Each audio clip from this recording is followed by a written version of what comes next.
Presidente de mesa, el doctor Julio Tantur, director del Centro Privado de Cardiología de Tucumán. Participan el doctor Héctor Bassano, el doctor Luis Puigari, director general Hospital Universitario Austral, el doctor Manuel Álvarez de Medife, el doctor Rafael Acevedo, Mutual Argentina Salud. Los escuchamos.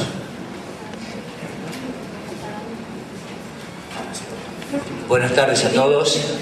Realmente quiero en primer lugar agradecer a los organizadores de este evento haberme invitado a presidir esta distinguida mesa que se va a hablar sobre todo sobre un tema de calidad, gestión y acreditación, un tema muy caro al sentir de la institución que yo dirijo, puesto que desde el año 2001, en plena crisis del país, comenzamos nosotros a desarrollar, junto con el Departamento de Recursos Humanos, nuestro Departamento de Calidad, con lo cual avanzamos luego primero en la certificación de las normas ISO para la admisión, la recepción y la internación en unidad coronaria, cirugía hemodinamia y alta complejidad cardiovascular con trasplante cardíaco y renal.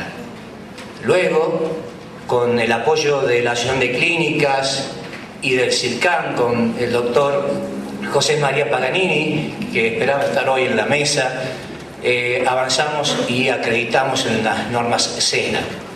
Por eso agradezco nuevamente, en nombre del Centro Privado de Cardiología, la invitación a presidir esta distinguida mesa y al mismo tiempo hacer un reconocimiento a todo el Departamento de Calidad del CPC, a la doctora Sebe, al doctor Ponce León, asesor externo, a la doctora Marcela Viloni Algarra, a Carolina Fagioli, representante de la calidad, a Irma Álvarez, auditores internos, y a todo lo que los servicios de apoyo que permitieron al CPC trabajar en calidad, puesto que sin lugar a duda calidad, gestión y eficacia es un todo único que seguramente hoy con las disertaciones vamos a poder realmente comprobar que cuando se llega a la calidad no es un punto de llegada, sino es un punto de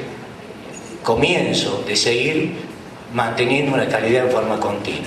Así que, en primer lugar, voy a invitar al doctor Héctor Bassano, representante de la Federación de Hospitales Latinoamericanos, para que nos diserte sobre calidad, gestión y acreditación, desafío y en el tiempo moderno. Gracias.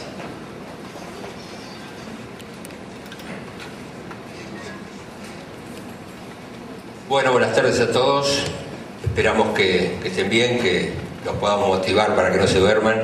Una satisfacción estar aquí, pero no estoy como director ejecutivo, estoy porque José María Paganini, presidente del SENAS, no pudo concurrir. Yo soy el director ejecutivo del SENAS y a su vez el presidente del CIRCAN, por lo cual les voy a contar algo de lo que venimos hace mucho haciendo en calidad y acreditación. Decimos que la calidad comienza y termina con la capacitación, la participación, la autoevaluación y la acreditación. La calidad, por ende, como decíamos y venimos diciendo, baja los costos. La calidad es un derecho que tiene toda la población, no es sinónimo de complejidad. Nosotros hemos acreditado grandes sanatorios, pequeños sanatorios, hemos acreditado entidades de prestadores de servicios, o sea que no depende de la infraestructura, sino depende de cómo se manejan los procesos. Y es un componente fundamental de la equidad. ¿Qué? La falta de calidad. Acá tenemos una demostración, esto es un dato que salió de la ISCO hace 2 años, José María nos trajo al país y lo hemos corroborado últimamente. Está produciendo en Estados Unidos 100.000 muertos por año, 5,5 millones de eventos adversos y 200 intervenciones fuera del lugar. Eso lo traspolamos a lo que representa Argentina y nos estaría dando 15.000 muertos por año. Ustedes recuerden que tenemos una de los dramas más grandes que son los accidentes, que tenemos 8.000 muertos en accidentes de tránsito por año, 40 muertes por día, 700.000 eventos adversos y 2.000 eventos adversos por día. Eso sería trasladable y yo creo que estamos en eso porque después el doctor Rafael Acevedo les va a contar lo que venimos haciendo en la Mutual y cómo tenemos esas estadísticas similares. Tenemos que diferenciar qué es la habilitación, la categorización y la acreditación. La habilitación es el paso inicial para autorizar el funcionamiento de un establecimiento. Hoy decíamos que nosotros queremos que también se habiliten los hospitales, porque los hospitales se inauguran, no se habilitan.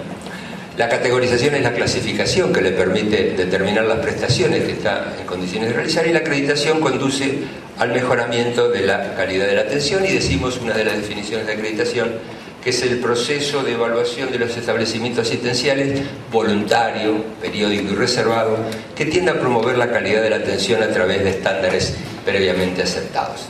¿Cuáles son los objetivos? Evaluar calidad y seguridad, determinar capacidad actual y potencial, formular recomendaciones, lograr participación y compromiso de cambio, lograr reconocimiento externo, asegurar servicios acreditados a usuarios y financiadores. Esto es muy importante. Siempre tengo la visión de Paganini cuando me decía que su hijo había tenido una apendicitis en Estados Unidos y él buscaba a dónde atenderlo en una entidad que estuviera acreditada, porque ya tenía el paradigma de la acreditación. Y bueno, acá es un raconto que no lo voy a hacer, pero es cómo empieza la acreditación en el 900, el problema en Estados Unidos, después cómo se hace. Quiero llegar a lo que es la Joint Commission, que en el año 51 fue la creación de la Comisión Conjunta, comenzando a tener servicio de acreditación en el 53, y es una organización sin fines de lucro que tiene la aprobación del Estado incorporado en los mismos sus métodos de acreditación. ¿Qué pasa en América Latina? En América Latina y el Caribe se extendieron los procesos de acreditación a partir del trabajo conjunto de OPS y la Federación Latinoamericana de Hospitales, realizado a los fines del 80 con la creación en el 1991 del Manual de Acreditación para América Latina y el Caribe, en el que se describe el panorama de la región y se propuso un conjunto de estados para la acreditación.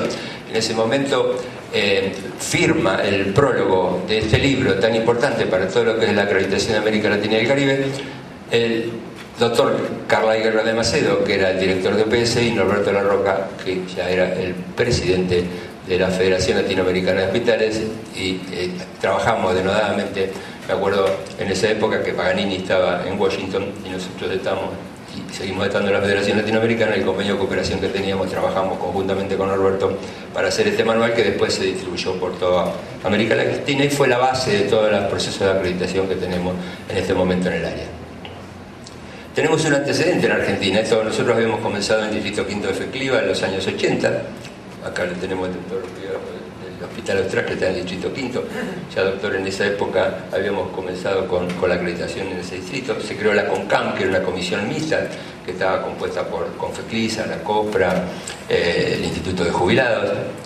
Y la resolución después vino, la resolución 432-92, que el Programa Nacional de Garantía de Calidad de la Atención Médica, con los distintos componentes, fue en el Ministerio de Alberto Massa que se hizo esta resolución,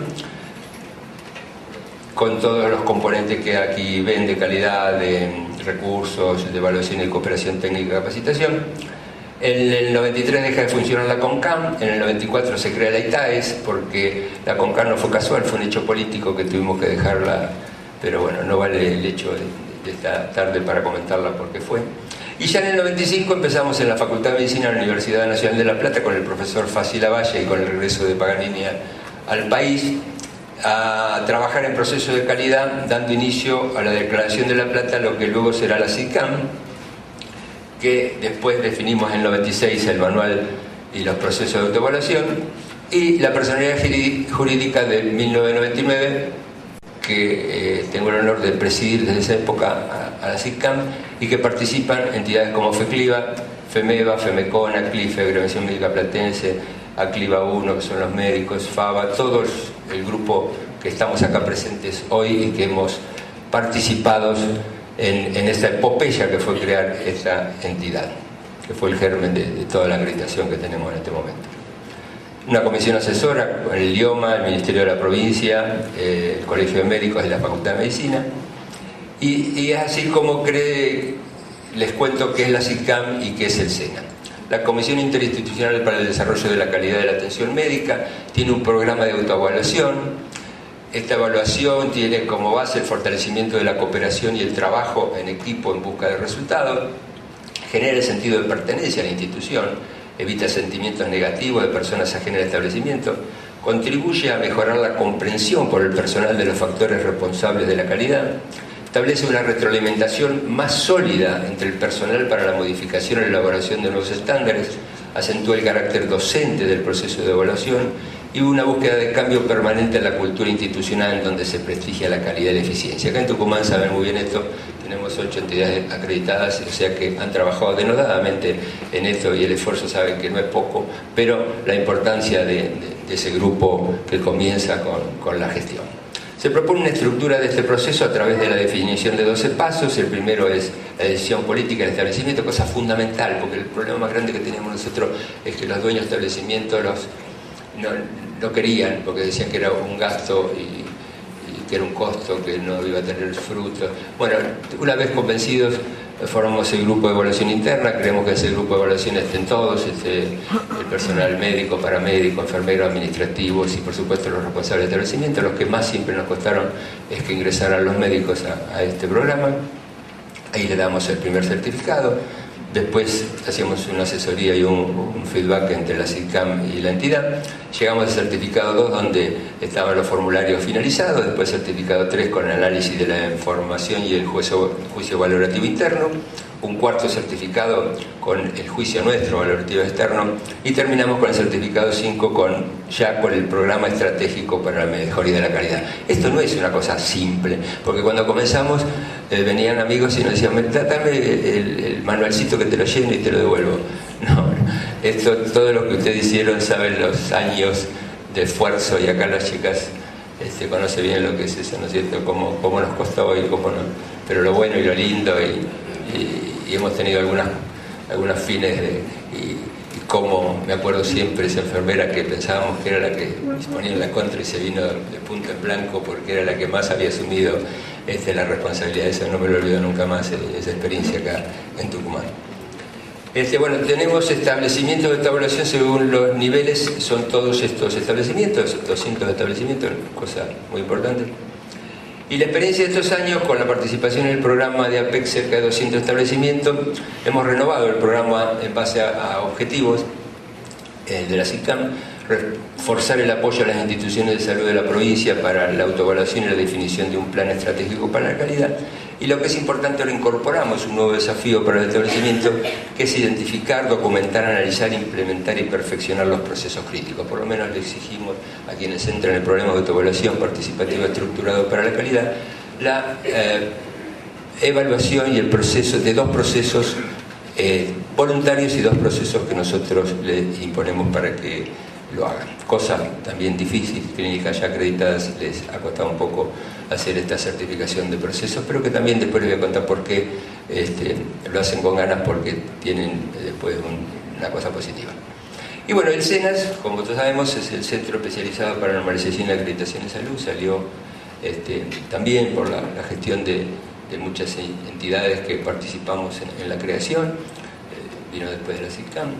Y la misión es contribuir a la mejora continua de la calidad de la atención en salud, sistemas de salud, redes de servicios, establecimientos públicos y privados y organizaciones financiadoras de la salud mediante la normalización y acreditación de las estructuras, los procesos y los resultados.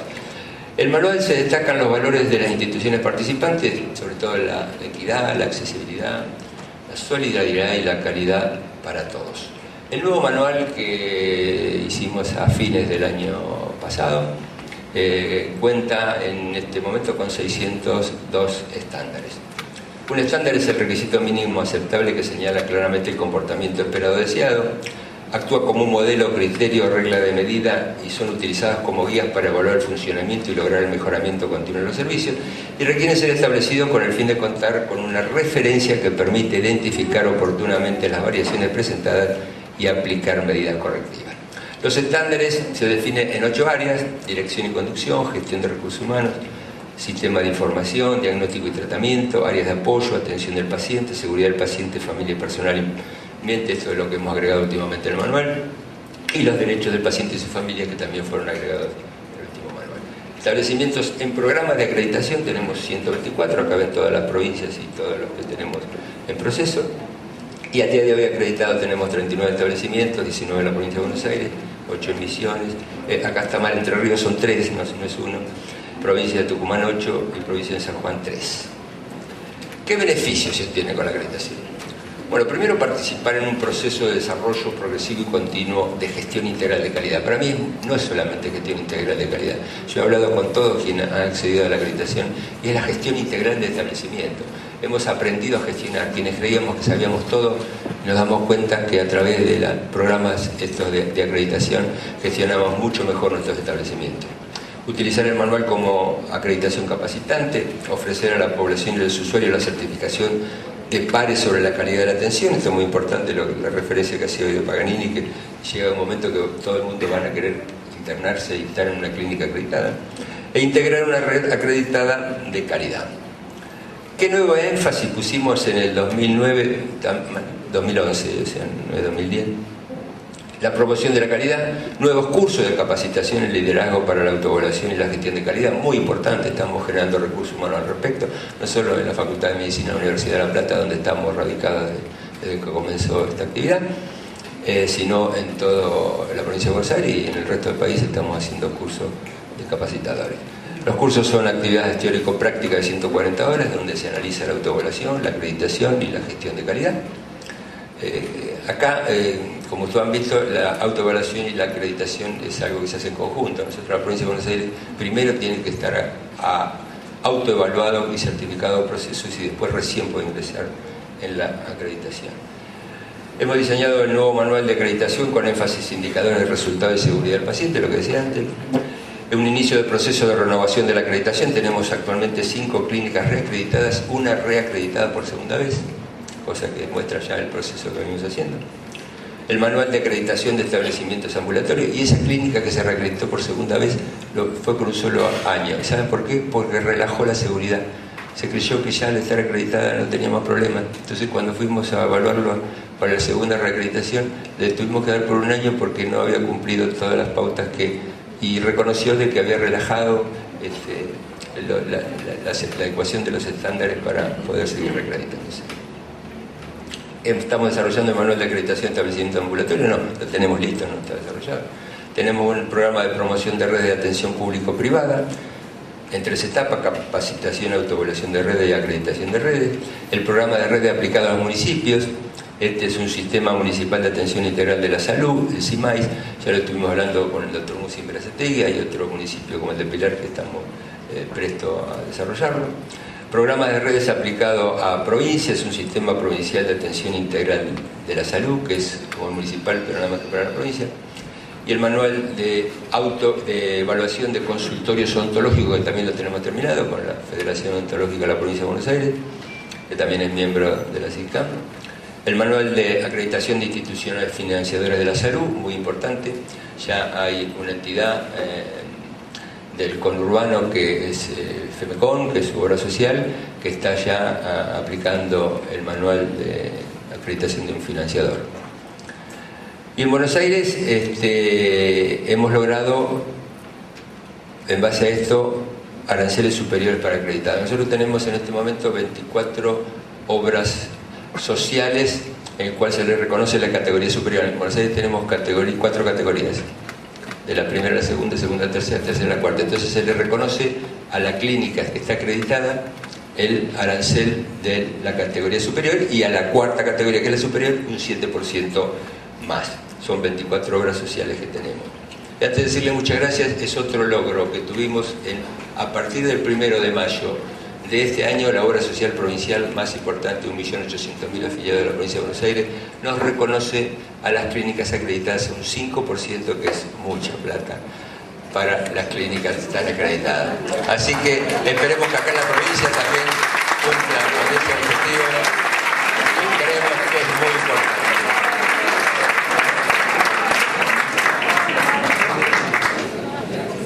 Bueno, totalmente de acuerdo, doctor Héctor Bassano. Vamos a invitar al licenciado Manuel Álvarez, docente de iSalud, y para quienes hicimos la diplomatura en Gestión y Economía de Salud. Nos recordamos afectuosamente de su paso por la docencia acá en Tucumán, que es además director del Sanatorio Finoquieto y representante de ACE Medife. Así que, licenciado Manuel Álvarez. Bueno. Hola. Bueno, en primer lugar, quiero agradecerles a las autoridades del Congreso y en especial a Carlos Pesa por haberme concedido el honor de invitarme a este Congreso. Pero creo que me quedo corto con el agradecimiento que le tengo a ustedes por estar acá, a esta hora tan especial, la somnolencia postprandial. Y voy a tratar de ser lo más dinámico que pueda en un tema que no es un tema fácil. Es un tema cotidiano, es un tema que cada vez más está en el interés y en la vida diaria de cada uno de nosotros, pero es un tema controvertido. Me voy a tratar de ajustar en algún momento a la propuesta del Congreso, que es generar propuestas sanitarias para un nuevo ciclo de gobierno, tratando de exponer los problemas que nos enfrentamos en el sector salud y cuál sería una agenda de temas que, enfocando en la calidad, necesitamos que se aborden y se resuelvan para poder mejorar nuestro desempeño. A ver si puedo, esto siempre funciona mal, o yo tengo que ponerlo a este lado, a ver, ahí está, ¿no? A ver. Las dos flechitas, si no me hace nada con las flechitas, qué lío. A ver, ahora. El problema de la administración de la calidad, dice aquí, no está en lo que la gente desconoce de ella, sino que más bien radica en aquello que cree saber. Este es uno de los problemas más grandes que tenemos. ¿Qué queremos decir cuando hablamos de calidad? Lo digo porque hablamos de cosas absolutamente diferentes, y todos nos referimos al tema calidad. La calidad es lo que cada uno cree que es. A lo largo de mi vida me ha tocado pasar por montones de sanatorios y cuando hablamos de calidad, sí, acá opera fulano de tal. U otros te dicen, acá tenemos resonador magnético de última generación, hacemos cirugía cardíaca. Confunden calidad de los profesionales o confunden complejidad con calidad, y esto está muy vinculado a otros temas. Primero, la calidad hoy nace a la consideración de todos de una manera distinta a la calidad anterior, porque yo hablo de dos épocas de calidad, porque hay una confluencia entre los intereses de los administradores y los intereses de los profesionales. Los administradores, preocupados por el creciente incremento de los costos y preocupados también por la alta competencia y la hostilidad de la competencia, apelan a la satisfacción del beneficiario, del usuario, y apelan también a la reducción de prácticas innecesarias, de internaciones innecesarias que agigantan los costos y no agregan valor. Y por lo tanto, los administradores hoy están interesados por la calidad. Los profesionales siempre estuvieron interesados por la calidad.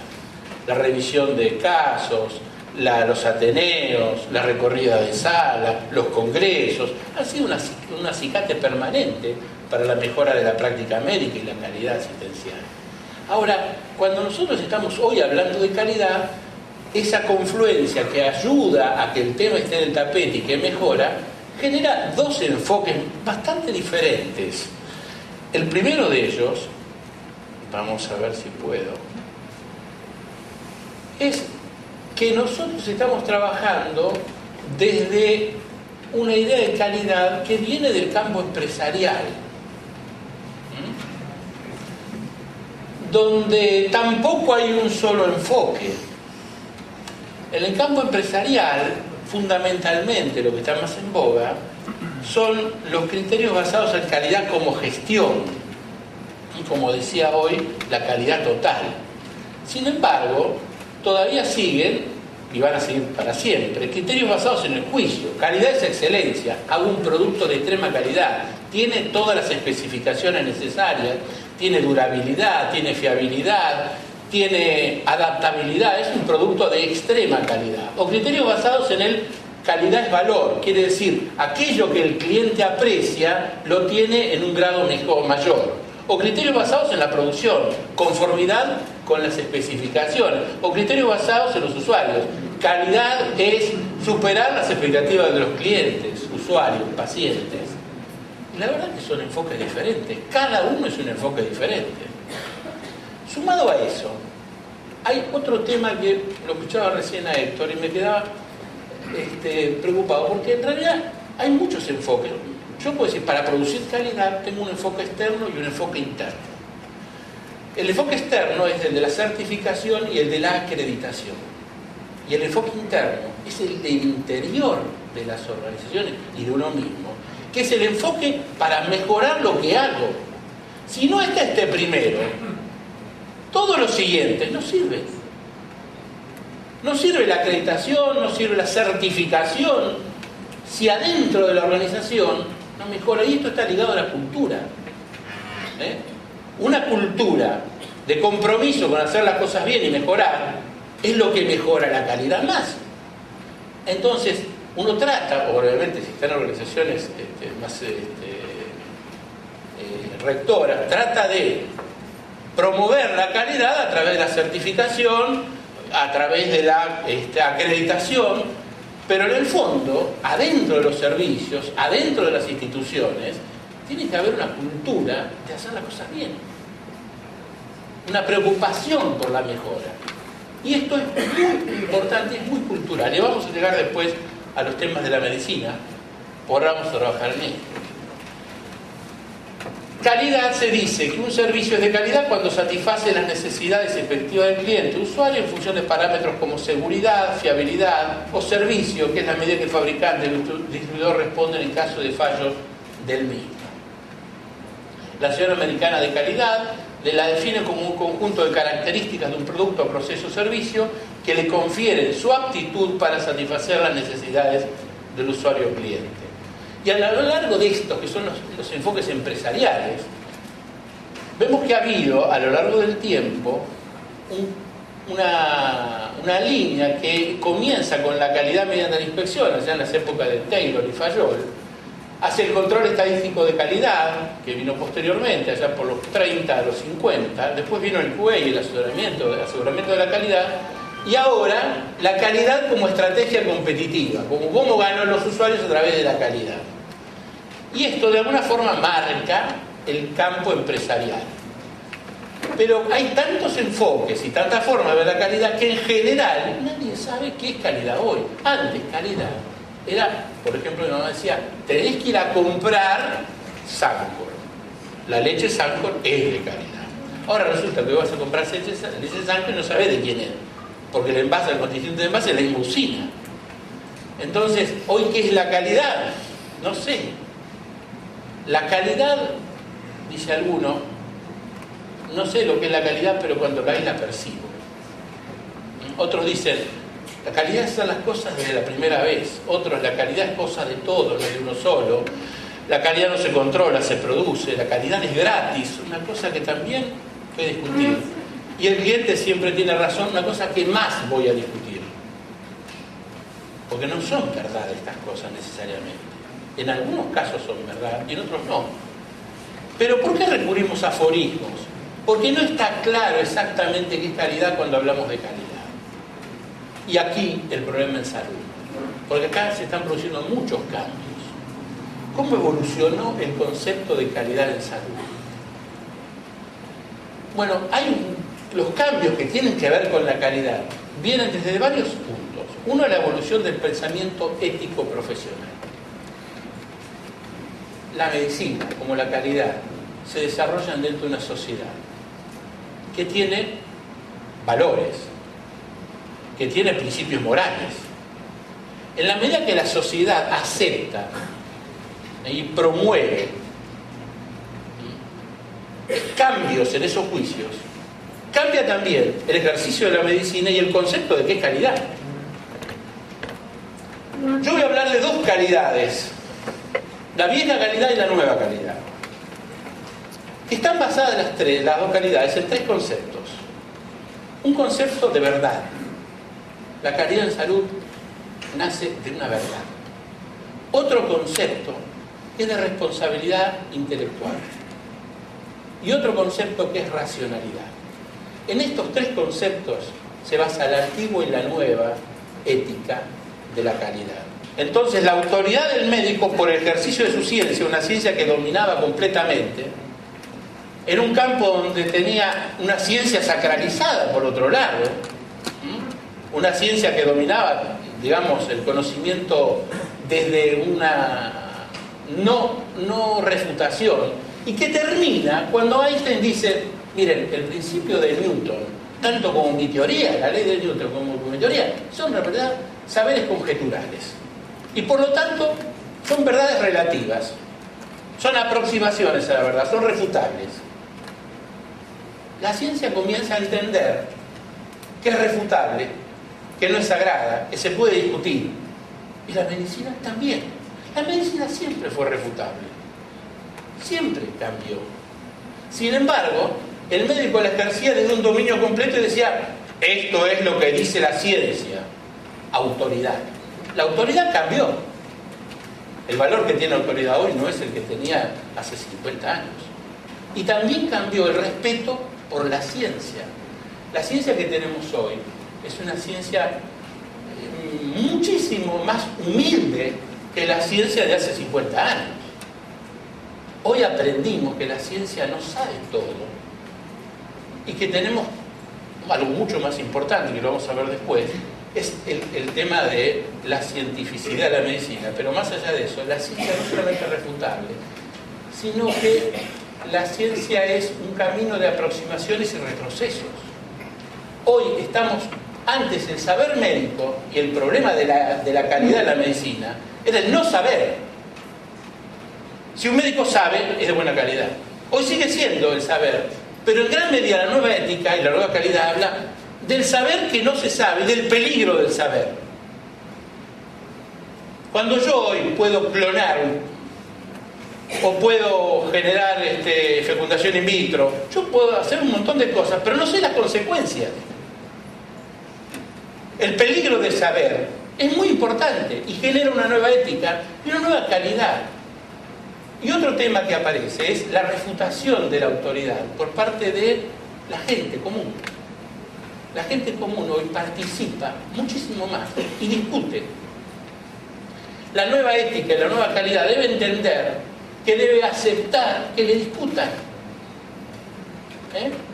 Que le discutan absolutamente. Es necesario que participe el paciente y que me discuta. Y aquí entonces la nueva calidad tiene cambios en lo que es la ética.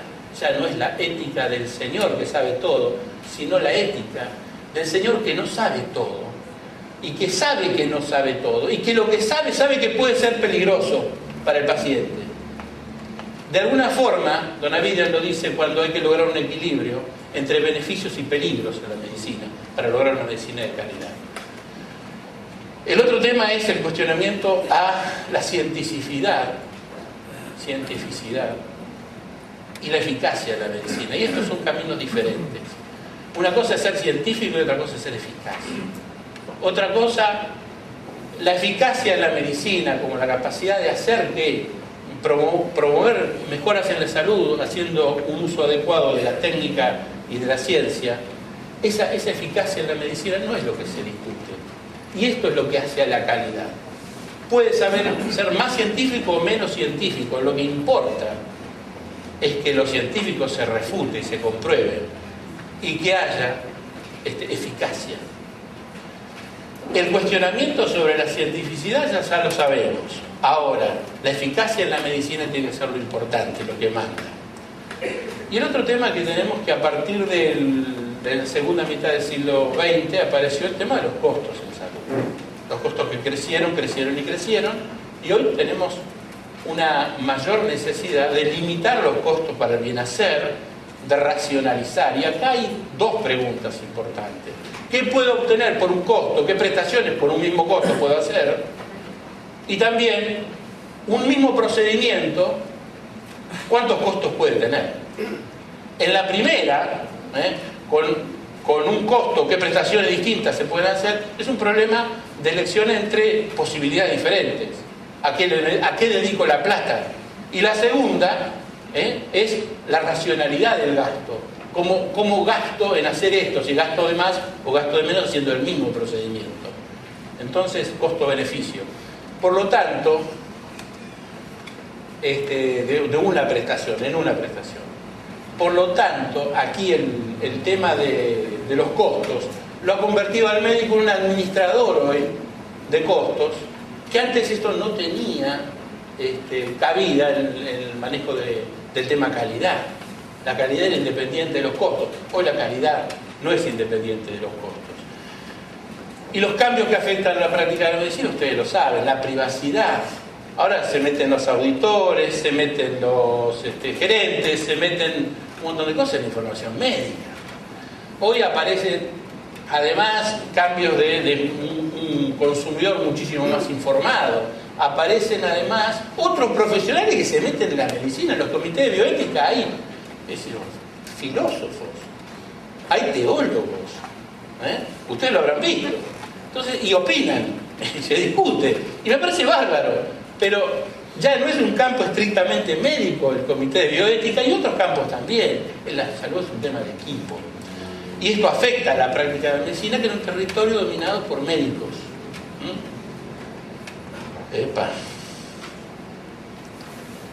En el año 86, la Asociación Médica Americana definió la calidad de la atención médica como la atención que en forma consistente contribuye a mantener la calidad o la duración de la vida.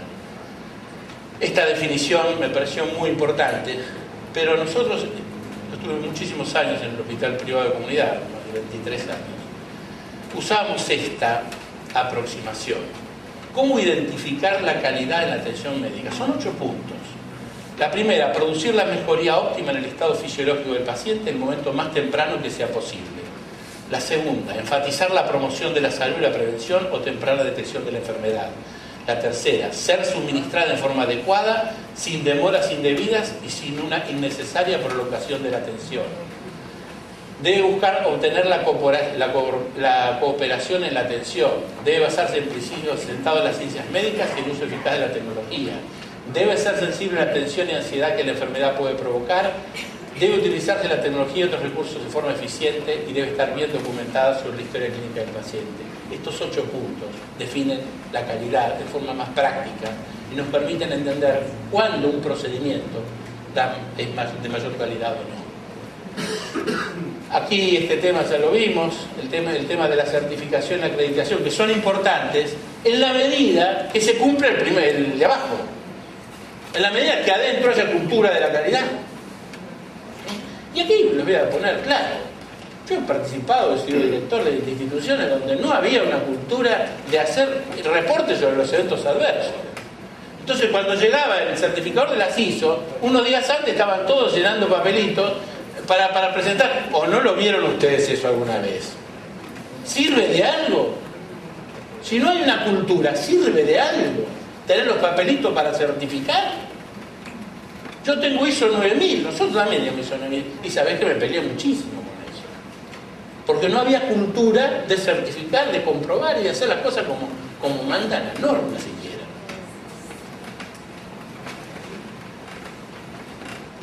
Otro punto, la calidad no es cierto que sea gratis.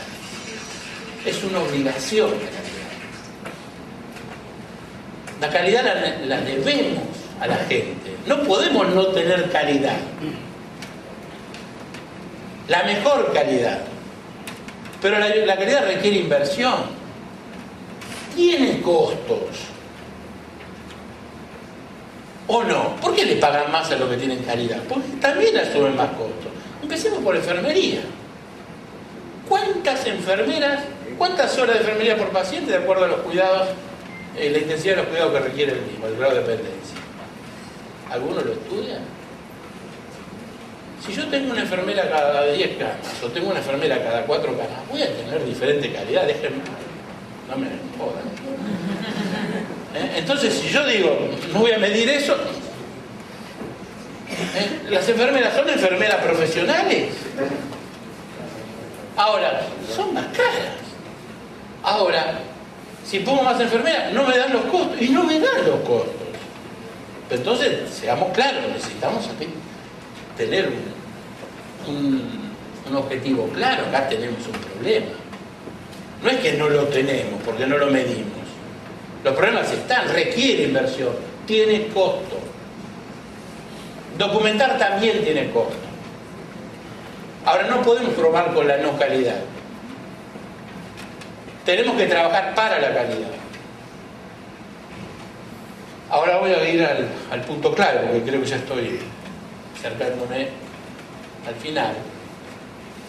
Los problemas del sector salud y que merecen entrar en la agenda del próximo gobierno empiezan por la escasez de recursos humanos clave. Y voy a hablar de enfermería como primer caso, y hablaban del importante esfuerzo que estaban haciendo Carlos Hueso Campos y Ginés con la formación de enfermeras, pero necesitamos 80.000 enfermeras. Se graduaron 180. Yo estoy no a favor, súper a favor, pero ¿saben qué? Tenemos que hacer algo. Señor, vos no podés tener una facultad de medicina si no tenés una escuela de enfermería que produzca por lo menos los mismos graduados de medicina que tenés, porque necesitamos mucho más enfermeras que médicos. Vamos a tener que regular, vamos a tener que actuar, porque así no se sigue. Necesitamos enfermería. Y necesitamos otras profesiones. En los médicos, por especialidades, no hay anestesistas, no hay oftalmólogos, no hay un montón de especialidades, hasta menos sensibles, qué sé yo, no hay médicos nucleares, no hay un montón de especialidades, neonatólogos. La fragmentación del sistema, segundo punto. Si Argentina tiene un problema grave, es la fragmentación. La fragmentación, los sistemas de salud son, como decía hoy, no me acuerdo quién lo dijo, culturales. Se van agregando cosas y son muy estables en general, no se cambian de un día para el otro.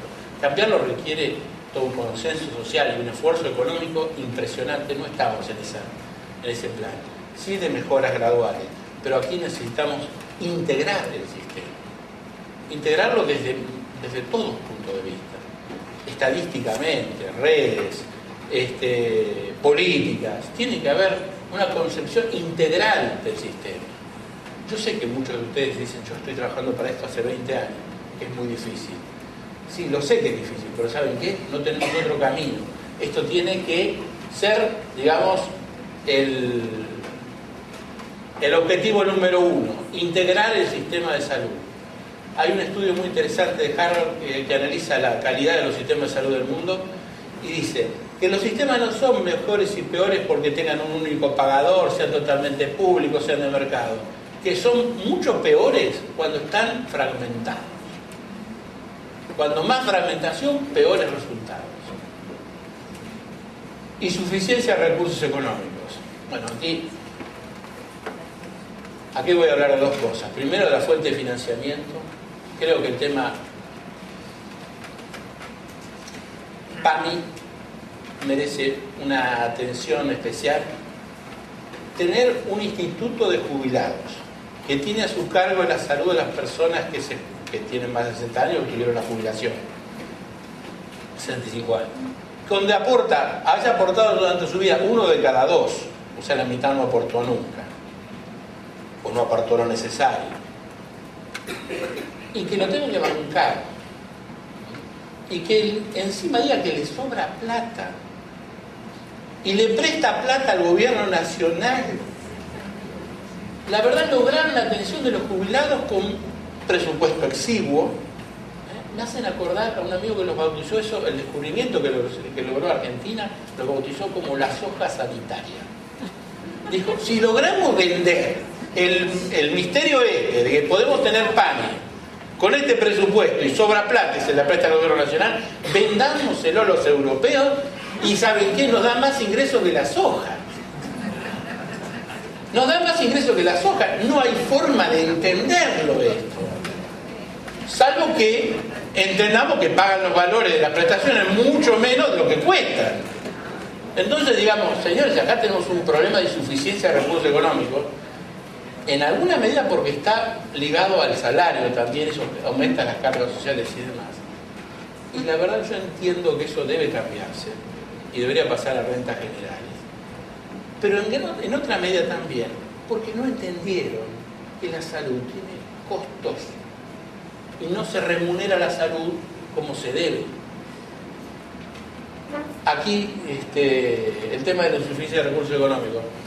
A lo largo de mi historia he vivido en Brasil, he vivido en Dominicana, en Ecuador, haciendo consultoría, ¿no? En Brasil, lo que se dedica a seguridad social, a seguridad social de salud, es el 12,5% de los sueldos, acá el 9%.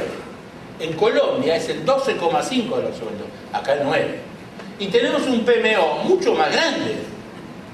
Acá la obligación de cubrir es mucho más grande de cobertura. Y la atención, sobre todo medicamentos, que acá se cubre todo, es muy superior a cualquier país de Latinoamérica, con menos fondos.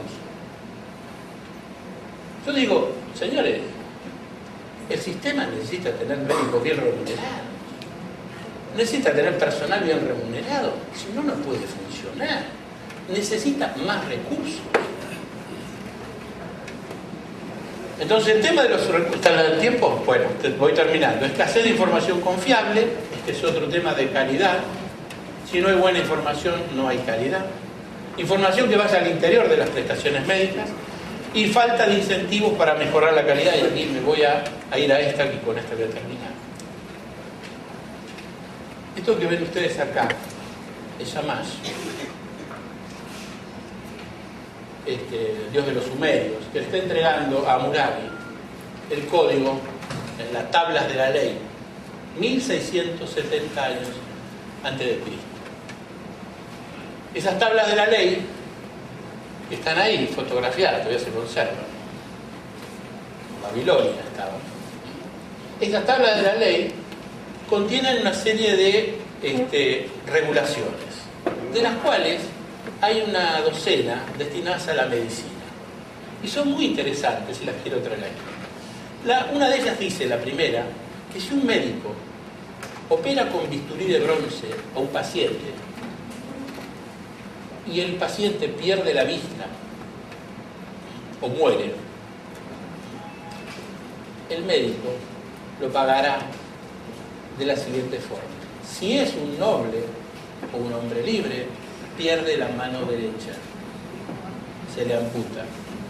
También dice que si sale bien la operación, recibirá 10 seclos. Los seclos son las monedas de plata, que son las mismas que le dieron a Judas por entregar a Jesucristo. Esas que están ahí abajo. Son seclos posiblemente acuñadas en tiro. Dice, si es un noble, recibirá 10 seclos. Si es un hombre libre, un artesano, recibirá 5 seclos. Y si un esclavo, 2 seclos recibirá el médico. Ahora, si es un clínico, tiene que si hace mala praxis, tiene que devolver lo que dio. Pero además dice, si es un clínico, recibe 5 seclos si es un noble, 3 seclos si es un hombre libre, y 2 seclos si es un esclavo. Y le cuento por qué esto. Porque ya ahí están los conceptos que hoy todavía impregnan nuestra medicina. Primero, se le cobra de acuerdo al grado de dinero que tiene el paciente. Segundo, el médico gana más el cirujano que el clínico. Y está más expuesto a la mala praxis el cirujano que el clínico. Y en tercer lugar, era mucho más severa la mala praxis y llevaba ese valor, seguramente esas reglas, a que el médico seleccionara muy bien los pacientes, sobre todo si eran nobles u hombres libres. Yo digo esto, traigo esto, porque, y quiero terminar con esta parte, la necesidad de remunerar por calidad. Y cuando digo remunerar por calidad, quiero decir no solamente por institución, porque no todas las instituciones hacen todo igual de bien.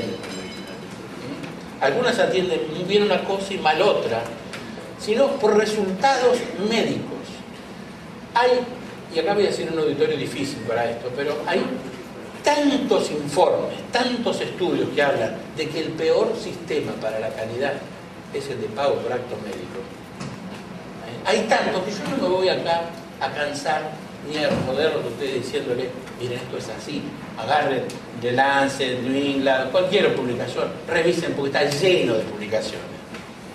Y no porque sea malo solamente porque tiene incentivos perversos, sino porque enfoca en la cantidad y no en el resultado. Donde más cantidad de prestaciones haces, más cobras, y no en el resultado de las prestaciones. Y ese concepto es el que no favorece la calidad. Y entonces hay un pago, mezcla de pagos mixtos, sea de cualquier sistema, pero con resultados clínicos. Porque los resultados que tenemos que poner son clínicos. Y hoy en el mundo, el 25 de mayo último estuve en Hospitalar, en Brasil, dando una charla, porque en Brasil están queriendo cambiar los métodos de pago, que son siempre pago por acto médico, y quieren llevarlo a pago por resultados. Entonces hicieron una mesa ahí con la Superintendencia de Salud Suplementar, me invitaron a dar una charla, y yo justamente le digo, miren, es muy interesante, no está tampoco, no hay evidencia que sea una panacea, pero sí muestra una idea de la calidad, la preocupación por la calidad, pagar mejor los mejores resultados. Sumado a esto, y más allá de que tenga éxito o no, Obama está intentando algo igual, compra de salud basado en resultados. El plan de Obama se basa justamente en pagar por resultados médicos. Entonces yo creo que el sector tiene que trabajar este punto en una forma más consistente. Y lo dejo acá porque si no los demás no van a poder hablar.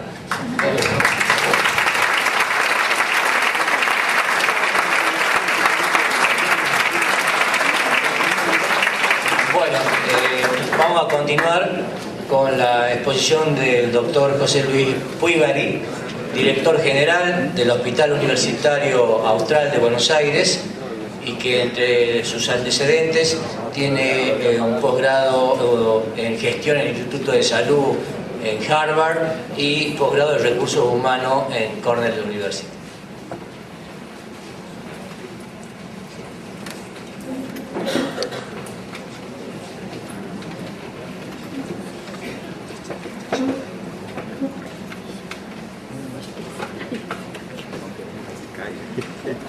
Buenas tardes y gracias por la paciencia, gracias doctor Pesa por la invitación a participar, que para mí es una gran ocasión de aprendizaje, ¿no?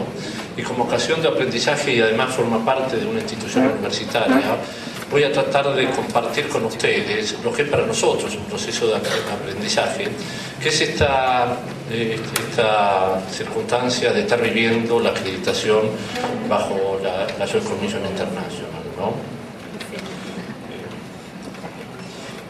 Que plantea muchos interrogantes al momento de pensarlo, de proponérselo, de cuestionárselo, ¿no? Primero, tengo una suerte, ¿no? Que tanto quienes me precedieron me han dado un magnífico marco teórico para dar una exposición muy práctica de lo que estamos viviendo, así que voy a tratar de ir con algunos aspectos un poco más rápido porque lo han expuesto muy bien. Pero ¿es la acreditación un fin en sí mismo? A veces parece que sí, ¿no? Queremos tener un título, un diploma, una medalla. ¿Se justifica el esfuerzo por el solo hecho de tener un certificado? ¿Tiene sentido? ¿Podría ser una institución que tenga los mismos estándares que una institución acreditada bajo el proceso que sea? ¿O es un cumplimiento de normas y requisitos solamente, o va más allá y es un proceso y profundo cambio cultural institucional? Y por último, ¿se repaga el proceso o cómo se repaga? Bueno, esta pregunta la teníamos nosotros, nos las hicimos muchos tiempos. Antecedentes que vivimos fue la acreditación con el ITAES en el año 2004, luego reacreditado 2 veces. Procesos de mejora bajo distintos modelos, la implementación de modelos de Six Sigma en procesos sobre todo administrativos y operativos, y la implementación de la metodología de Intermountain Health System del estado de Utah en la mejora de los procesos médicos. Con los años todo esto nos llevó a estos cuestionamientos en una institución que era nueva, que tenía 10 años y que por lo tanto tenía muchísimo que aprender, tenía que mejorar, y esto es lo que nos movía, ser un hospital mejor para nuestros pacientes, una institución más creíble para los pacientes, de una institución que había sido fundada hacía 10 años, una institución sin fines de lucro, presidida esa asociación civil por el doctor Malbrán, que junto con otras 6 personas lo fundaron hace 10 años, pero lo concibieron 30 años antes.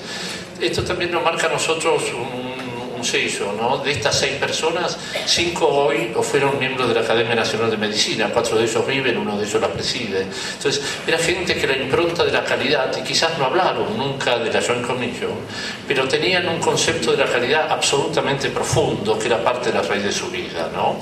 Formamos parte de un centro académico de salud con nuestra facultad de medicina y enfermería, donde las enfermeras son la tercera parte de las graduadas. Estamos mal ahí, pero sí estuvimos bien en decir, antes de empezar el hospital y antes de tener medicina, queremos tener la facultad de enfermería, porque necesitamos largar nuestra institución con una base de enfermería que va a darle el cariz que le queríamos dar. Somos 1.900 personas, con 340.000 historias clínicas y una tasa de crecimiento del 15%. Bueno, este es el contexto por el que encaramos hace unos años la búsqueda de este proceso de certificación internacional, con la idea de que era primero un compromiso visible, ¿no? Y esto es parte de por qué una acreditación nacional o internacional. Hay un compromiso externo y hay un tercero, una entidad certificante que lo hace visible. Y se hace visible ante la organización, en nuestro caso, ante casi las 2.000 personas que trabajamos allá. ¿Para qué? Para mejorar la calidad y la seguridad de nuestra gente, para asegurar un entorno seguro y también para disminuir los riesgos a los que son sometidos nuestros pacientes. Y esta acreditación, ya el doctor Bassano lo dijo, evalúa estándares, ¿no? Evalúa una cantidad de estándares que hacen que uno pueda certificar que se verifican ciertos procedimientos que pueden llevar a garantizar un determinado nivel de calidad. Los desafíos que nos planteó es, primero, la acreditación, y estamos absolutamente convencidos, significa un profundo cambio cultural para la mejora y seguridad de los pacientes. No es una meta, no es un objetivo el alcanzar un certificado. Si uno pone la meta en alcanzar un certificado, lograr cierta nota, la realidad que es muy pobre, y estamos perdiendo una oportunidad magnífica, que es alinear toda una organización en un proceso de cambio, en un proceso de change management muy profundo, muy intenso. Es un proceso de aprendizaje, como decía al principio, no termina nunca. Y este proceso de aprendizaje, yo viví ejemplos muy desde lo profundo, si uno quiere, de una instrumentadora que en un acto quirúrgico frente a un cirujano muy respetado no le permite seguir adelante con la cirugía porque no tenía completo el chequeo previo a la cirugía, faltaban placas, y llamó al médico como loco a la dirección diciendo: no me dejan operar porque falta esto, pues entonces no se opera, ¿no? Y es un mensaje muy fuerte. También el de 2 chicas de instrumentadora en un ascensor, mientras una escondía un papel, la otra lo recoge y dice: ¿sabes, fulanita, lo que pasa? Si nosotros no cuidamos y damos ejemplo de cuidar nuestro hospital, ¿quién lo va a cuidar por nosotros, ¿no? Entonces, estas son dos manifestaciones de lo que es la calidad como proceso de aprendizaje, y nada enseña más que el ejemplo. Es un largo y exigente camino que no termina, y esto no lo sabíamos cuando empezábamos, no termina nunca. Algunos dicen, es muy bueno lo que hizo el doctor Paganini, me parece, de buscar una institución acreditada en los Estados Unidos para operar a su hijo de apéndice. Le falta un tema que después lo estamos aprendiendo, que el peor día para operarse en una institución es el día siguiente de la acreditación. Después de este camino, después de años, después de meses, y el día siguiente hay festejo total. Tengan cuidado cuando acreditemos y llegamos, ¿no? Involucra a toda la organización, ¿no? Sin trabajo en equipo no hay posibilidad de lograrlo. Esto, y el peor error es pensar que esto depende del departamento de calidad del lograrlo. Cuando empezamos por fundar el departamento de calidad para ir a un proceso de acreditación o búsqueda de seguridad, nos estamos equivocando, me parece, en poner la prioridad. Nosotros este año, después de 2 años, hemos formalizado el grupo de calidad como un departamento, formalmente, con exposición, después de 2 años trabajando. Si desde la dirección no nos involucramos, no damos el ejemplo, un poco lo que decía, ¿no? Y esto nos va a llevar mucho tiempo a nosotros. Van a existir momentos de celebración, de alegría, de logros conseguidos, pero también momentos de fuerte depresión ante a veces el fracaso, el volver a comenzar, a recomenzar, una auditoría dura. y tenemos que evaluar los costos. Nosotros tenemos algunos costos claros cuando empezamos. Quizás los costos que se pueden manifestar más fácilmente, cuánto cuesta el proceso, cuánto cuestan las auditorías, pero no un montón de costos implícitos que después vamos a ver un poquito más adelante. Y compartir el proceso y las mejores prácticas. Durante los 2 primeros años, y ahora nos hemos separado por cuestiones circunstanciales de tiempos de cada institución, lo trabajamos con otra institución. Fuimos 2 instituciones que nos unimos para hacer un proceso de acreditación. ¿Por qué? Porque fue importantísimo el sentido de aprender una de la otra, de ver qué se hacía bien en la otra institución para incorporar ese conocimiento, ese aprendizaje. ¿Cómo funcionamos? Bueno, ¿cómo funciona el proceso? Bueno, primero, ¿qué se hace? Haciendo lo correcto, y es una definición de qué es lo que hay que hacer. Y segundo, es un tema de procesos, ¿no? Que también se hace lo que se hace, es definir los procesos. Es un trabajo muy profundo de definición de procesos. Nosotros debemos llevar unos 220, 200 y 220 procesos redefinidos. Como somos un hospital que tiene una historia clínica electrónica, esto ya lo habíamos hecho cuando empezamos, pero hemos tenido que redefinir esto nuevamente. Y acá les presento, este material yo lo dejo después, el que lo quiera, quizás vale la pena, pero las 4 etapas clásicas de un proceso de acreditación, y estas etapas las define la Joint Commission en concreto, que son etapas que marcan 2 años de trabajo, una etapa inicial de organización, una segunda etapa de evaluación y diagnóstico de la institución, donde en general acá se aconseja una primera auditoría externa, una primera auditoría que nos diga a nosotros de dónde partimos, qué nos falta, cuál es el desafío que tenemos por delante. Con esta auditoría se confirma seguir adelante. Una tercera etapa de planificación de todas las actividades que vamos a hacer, planificación de esos procesos, planificación para el enunciado de las políticas, para mejorar la efectividad, la eficacia, la adaptabilidad a los nuevos procesos. Una tercera etapa que es la de implementación, que es la etapa más dura y más ardua, ¿no? Que es bajar este aprendizaje a toda la organización, implementando esos procesos, implementando esas políticas. Tanto en la etapa de planificación como en la implementación hay nuevas auditorías, hay nuevas consultorías que a uno lo apoyan.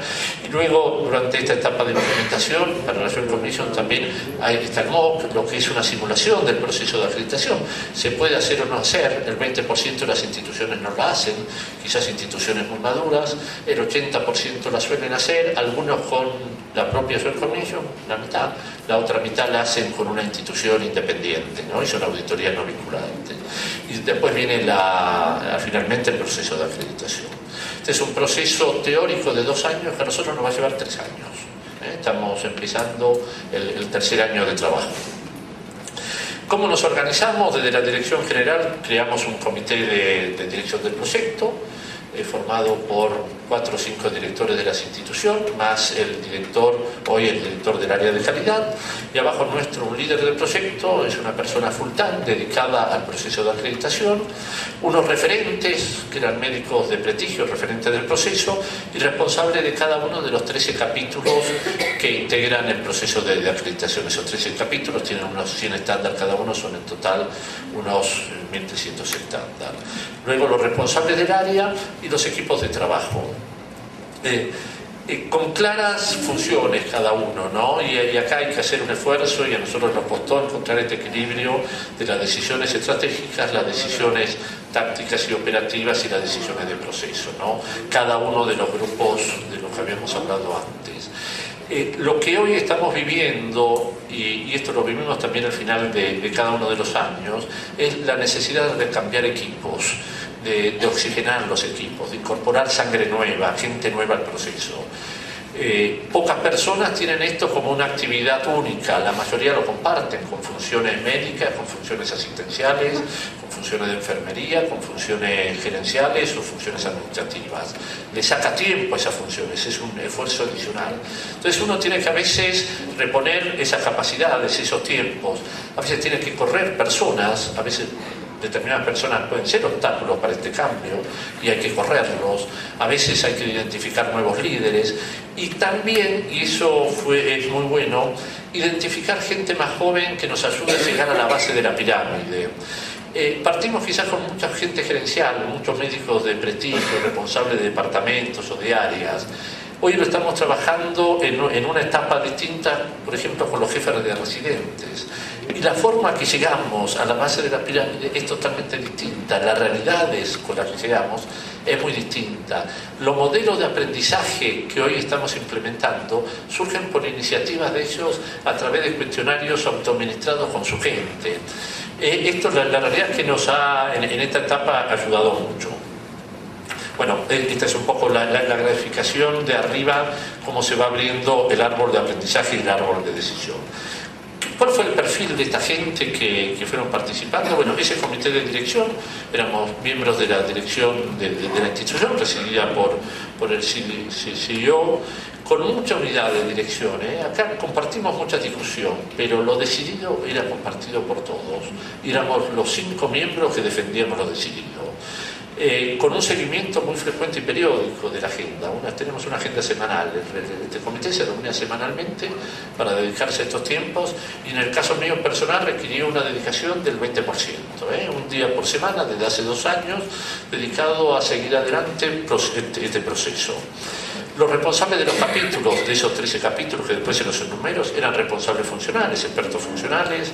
Hay que liberarles tiempo para que hagan esto, eventualmente reemplazar a algunos de ellos en posiciones de cirugía, etcétera.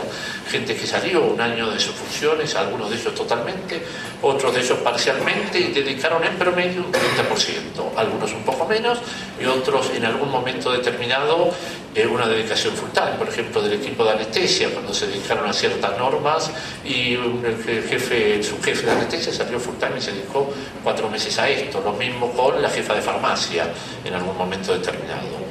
El líder del proyecto, que es un personaje bastante interesante, importante en este tema, porque coordina todo el trabajo, ¿no? Es la que mantiene viva la llama.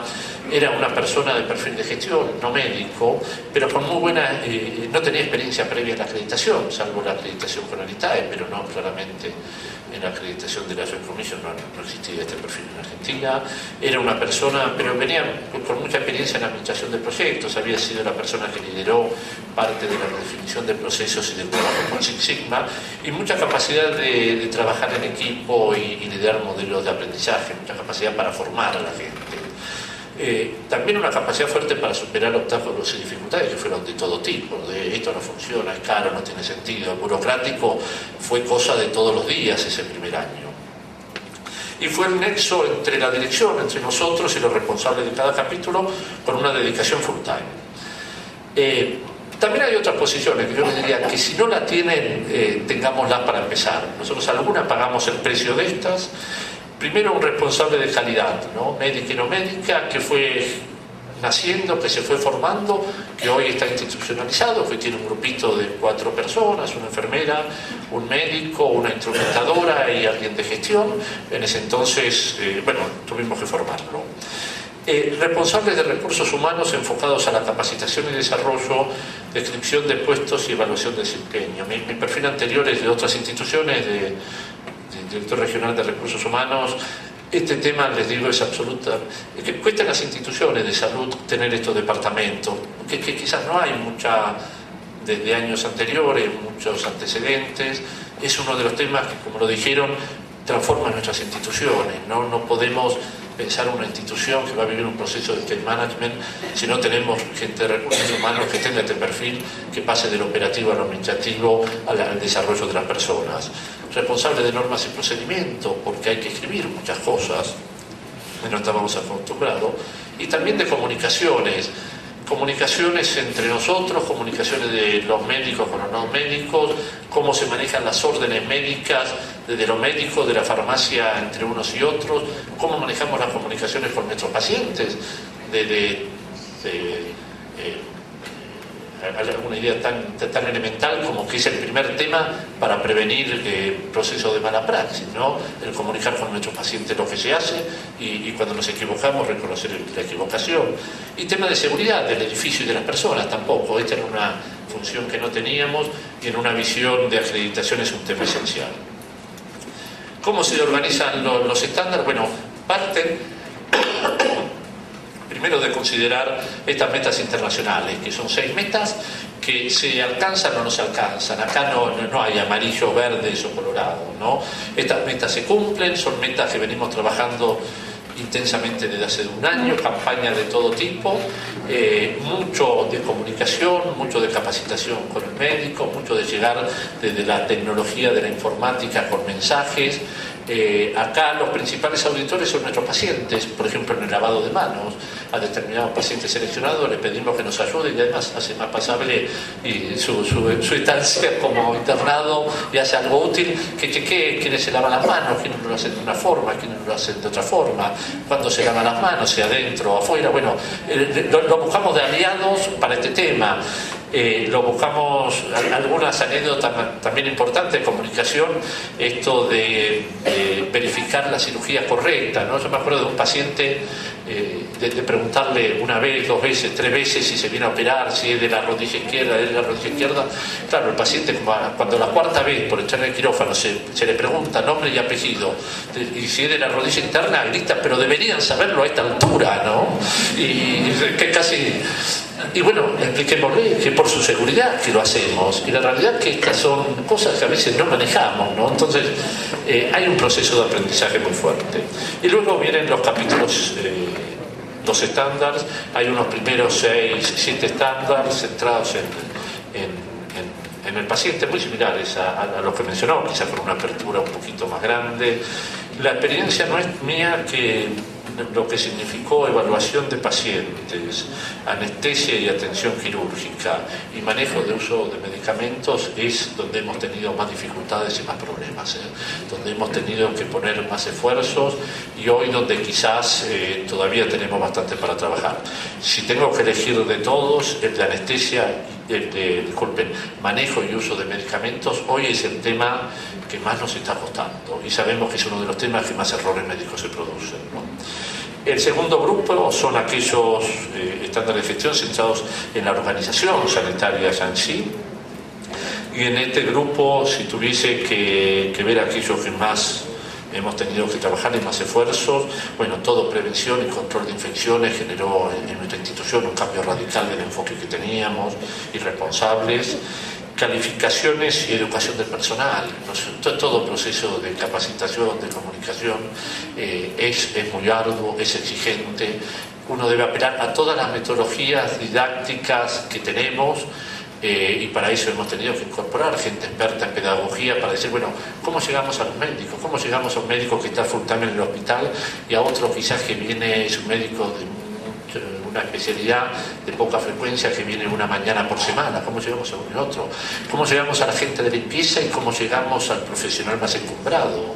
¿Cómo llegamos a la gente de cocina? ¿Cómo llegamos a las enfermeras? ¿Cómo llegamos a la gente de administración? Bueno, cada grupo es un proceso distinto y hay que elaborarlo para ese grupo. El manejo de las comunicaciones y la información también es un esfuerzo importante, ¿no?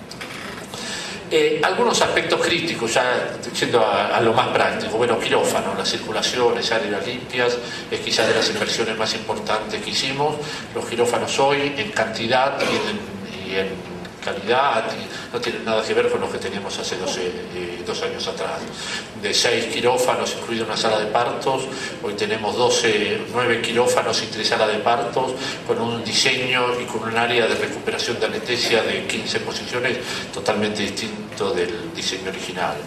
Cómo se dan las órdenes médicas entre médicos y enfermeras, entre laboratorio y enfermeras. Bueno, todo este es un tema que es bastante exigente.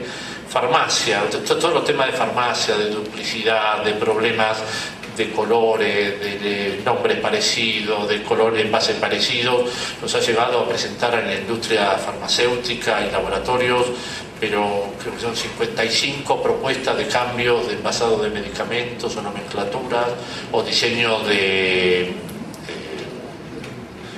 etiquetas. Gracias. el área de laboratorio, separar áreas limpias, sucias, el manejo de los procesos, también ha sido muy crítico. Estas son observaciones que las distintas inspecciones fueron surgiendo y en distintos tiempos. Área no propia de lo asistencial, por ejemplo, laboratorio de investigación, el bioterio, el aula, la cocina. Crítica de cómo teníamos en ese bioterio las ratitas y los conejitos y los cuidados, y por dónde entraban al hospital y cómo entraban y si se juntaban, si se cruzaban. Ha sido un tema de mucho trabajo. La seguridad del edificio. Nuestro edificio es nuevo, es un edificio hecho con todas las normas en su momento. Sin embargo, hemos tenido que hacer inversiones que no fueron pensadas y algunas muy costosas. Por ejemplo, un edificio con todas paredes ignífugas, pero cuando uno iba arriba del cielo raso, que hay 2 metros de altura, lugares abiertos por donde se colaba el humo, podía colarse el humo, y cerrar todo eso nos salió un montón. Tener en cuenta, Manuel, que está haciendo un nuevo edificio, pues uno no se mete ahí arriba. Y la inspectora que vino de la Joint Commission, enfermera bajita de esta altura, con una linterna se subió a los entrepisos. Los revisó todos. Fue a la terraza y dijo: ¿qué hacen esto a colilla de cigarrillo si acá no se fuma en la terraza? Bueno, la gestión de residuos peligrosos es todo un tema, cómo se manejan, se almacenan, se depositan. Nosotros teníamos un depósito dentro del edificio y lo hemos tenido que sacar fuera del edificio. Los servicios tercerizados los auditan como nos auditan a nosotros, a la empresa de alimentación que administra el comedor de visitas. Lo que es pacientes y áreas críticas tenemos cocina propia, pero las visitas tenemos un servicio tercerizado, tiene que cumplir hoy con las normas de la Joint Commission. La empresa de limpieza general también, la limpieza de áreas críticas, habitaciones y quirófanos lo hacemos nosotros, lo otro está tercerizado. La empresa de laboratorio, bueno, si un laboratorio estuviese tercerizado, en nuestro caso, es auditado también. La validación de títulos profesionales, cómo nos aseguramos que los médicos son médicos, enfermeras son enfermeras, en su fuente de origen es pedido por la universidad, no a través del colegio profesional que nos certifica que es médico. Hoy vamos a las universidades a certificar que el médico se recibió, la fecha que se recibió, los residentes, etcétera. Decíamos que no se podía hacer, le explicamos durante 2 días a los auditores que esto en Argentina era imposible. Hoy tenemos más del 80% hecho, se puede hacer, ¿no? La administración de muestras médicas, que sabemos que no pueden existir. Entonces fueron muchas reuniones con los laboratorios porque plantea una nueva forma de relación con los laboratorios, la identificación y circulación de los pacientes, que era muy libre en nuestra institución, la política de dirección, de servicio, del proceso, los deberes y derechos de los pacientes, ¿no? No existían en el caso nuestro, existía el manual lindísimo guardado en una biblioteca y el manejo de los consentimientos informados. Auditoría mostraban el consentimiento informado, García y la firma de alguien. Ahora, ¿qué era todo en el medio lo que se había consentido? No sabíamos porque no había ni un dato. Todo esto también pensado de nuevo como incorporación en nuestro sistema informático, ¿no? Para que no generaran papeles adicionales en una institución que no los tenía. Esto mismo, con más detalle, capítulo por capítulo, se los dejo en esta transparencia, después de nuevo lo pueden ver. ¿Y cómo los evalúan? ¿Cuál es el proceso de evaluación? El de los tracers. ¿Qué es tracer? Viene el inspector, ve la lista de pacientes y solicita la historia clínica de cualquiera de los pacientes internados. A partir de esa historia clínica empieza el proceso hacia atrás, de donde está hoy el paciente hasta que el paciente ingresó al hospital. Y a lo largo de todo ese proceso se van verificando esos 13 capítulos. La historia clínica está bien escrita, es otro de los temas que hoy más estamos peleando. Estamos hoy con cursos con los médicos enseñándoles a escribir una historia clínica, a cerrar una epicrisis, etc. Y no tenemos problema de la letra, les aclaro, porque es electrónica. Ese es otro tema, ¿no? Hay que ser caligrafía, no es problema nuestro, pero estemos atentos. Entonces se va hacia atrás, ¿no? Desde la historia clínica, qué medicamentos se lo dieron, bajamos a la farmacia, cómo se ordenó, cómo se verificó que era el medicamento para el paciente, cómo está rotulado, cómo es el doble control, cómo se controla eso contra la pulsera de la identidad del paciente y su historia clínica, etcétera. Y se recorre toda la institución, ¿no? Verticalmente, de arriba abajo. También hay auditorías ya es un lugar específico, ir a un lugar específico y verificar determinadas pautas o estándares.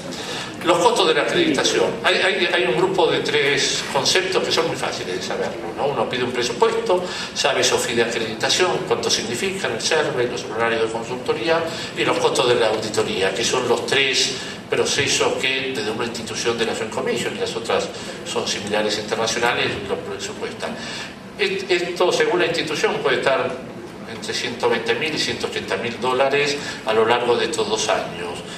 No es lo importante, es plata, es mucha plata, pero no es lo más importante, porque atrás de eso hay costo de plataforma educativa, manual de documentación, procedimientos, políticas, cómo capacito a mi gente. Y es mucho más caro que 120.000 dólares capacitar a 1.900 personas. Y además tengo que capacitar a gente de un hospital. Al principio decíamos, vamos camino a hacer un hospital acreditado de lunes a viernes durante el día, porque nos olvidamos de la noche, nos olvidamos del sábado, nos olvidamos del domingo, de un feriado como hoy, ¿no? Y esa gente hay que capacitarlas, pero tengo que tener los mismos procesos de auditoría y de tracer. Hoy vamos a hacer tracer a la noche, porque de nuevo el cliente, el paciente merece las mismas normas de calidad y seguridad durante el día que a la noche, durante la semana, con sábado y domingo. La comunicación, nuevamente, costos de recursos humanos directos e indirectos, la gente que está trabajando, la gente adicional que se incorpora, nuevas funciones que se agregan. Con la Joint Commission, en nuestra institución nacieron nuevas funciones. El responsable de seguridad no lo teníamos, lo hacía un gerente de administración general que se ocupaba de la seguridad. Visitas a otras instituciones, yo creo que este es un proceso riquísimo. Nosotros viajamos mucho a Chile, aprendemos muchísimo de la clínica alemana, las Condes, Santa Fe de Bogotá, son instituciones que muchos estamos cercanos, del Albert Einstein. Cuando uno mira un ranking de instituciones de salud de Latinoamérica, la semana pasada salió alguno, de esas 10 primeras instituciones creo que 9 están acreditadas por la Joint Commission, ¿no? Cualquiera de ellos son un ejemplo para nosotros y vale la pena visitarlos en forma multifuncional. Y las inversiones, ¿no? Edilicia, sistemas, seguridad, identificación de las personas. ¿Y cómo lo repago todo esto? Bueno, cuando yo hace tiempo, un par de meses di esto y dije, no lo repagamos con mayores precios. Y la realidad que soy un incrédulo y agradezco a Ioma y lo felicito y lo comprometo, que la realidad debe ser uno de los pocos casos en el mundo, ¿no? Porque esto lo habíamos hablado mucho con gente de Chile y de Brasil y de Estados Unidos, si la acreditación generaba una mejor capacidad de precios, genera una mejor capacidad de negociación, pero mejores precios la experiencia era que no. Y estamos demostrando que en Argentina se puede hacer algo distinto y es muy bueno, ¿no? Bueno, ¿a quién creo que van a responder luego, Bueno, y se repaga por el costo de la no calidad. Por otro, ¿cuánto perdemos en cada nuestras instituciones por ser ineficiente, por perder medicamentos, por tener un paciente infectado por malos procedimientos, por no respetar normas, por hacer mal las cosas, por descuidar la institución, por tener malos procesos? Es mucha plata que se nos va. Nosotros lo estamos midiendo, algunas cosas son muy evidentes. En terapia intensiva la reducción de la tasa de infecciones que hemos tenido, que ha sido dramática, y uno saca la cuenta y los procesos de acreditación, esos 120.000 dólares, uno lo paga en un año con la reducción de infecciones y cosas que dejaba de cobrar. Lo cobramos y también lo repagamos disminuyendo la cantidad de débitos, porque hoy las historias clínicas están mejores hechas para nuestros financiadores y hay menos razones para invocar débitos. Entonces es un largo capítulo, pero se repara, soy un convencido. Y para cerrar, la última es, bueno, la meta de la acreditación, y contestando esos interrogantes primeros, nos llevan a mejorar la atención y la seguridad de los pacientes. Somos convencidos, se puede hacer sin un proceso formal de la acreditación, se puede hacer. Creo que es muy difícil. Creo que la acreditación de la autoridad política y moral para hacerlo, y nos permite hacerlo con una metodología muy exigente, que es difícil tenerlo como propio. Crea una cultura distinta, nos cambia culturalmente, ¿no? Nos permite entender que somos otra institución, mejora la administración de la gestión de salud. Y complementando esto, soy convencido de que nos permite reducir costos y aumentar la eficacia, proporcionar educación en las mejores prácticas a nuestros colaboradores, reconocimiento y expectativas. Es un orgullo también poder estar certificados por vuestra institución, por el ITAE, por la Joint Commission, pues es una meta que se alcanzó, y una meta que se alcanzó con trabajo de todos, no de pocos, sino de todos.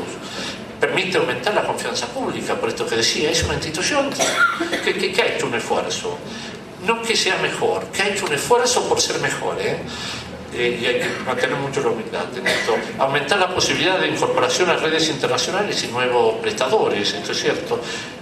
Puse de nuevo reducir los costos, se nota que estoy muy convencido de esto para haberlo repetido. Entonces, yo les agradezco, yo creo que es un esfuerzo que vale la pena, y cuando hablamos de salud, crisis, reforma, la reforma también es una oportunidad, y una oportunidad es ser una institución que haga mejor las cosas, de mejor calidad, porque son nuestros pacientes, la gente que nos necesita, que vienen a nosotros para recuperar su salud, y para ello tenemos que ser mejores instituciones. Muchas gracias.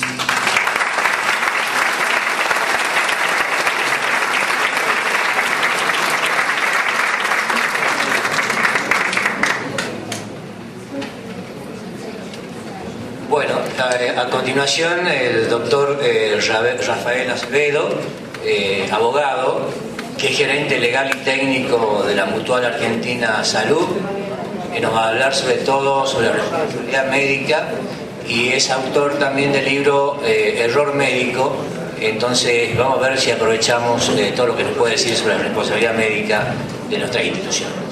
En primer lugar, agradecer a las autoridades del Congreso y especialmente al doctor Carlos Pesa la invitación, pero más fundamentalmente felicitarlos por la convocatoria, no solamente en cuanto a la nutrida concurrencia, sino en cuanto a la calidad de quienes se han llegado tanto ayer como hoy a escuchar a los panelistas. La verdad que, sabiendo el esfuerzo que significa organizar un evento de esta naturaleza, los felicito enormemente.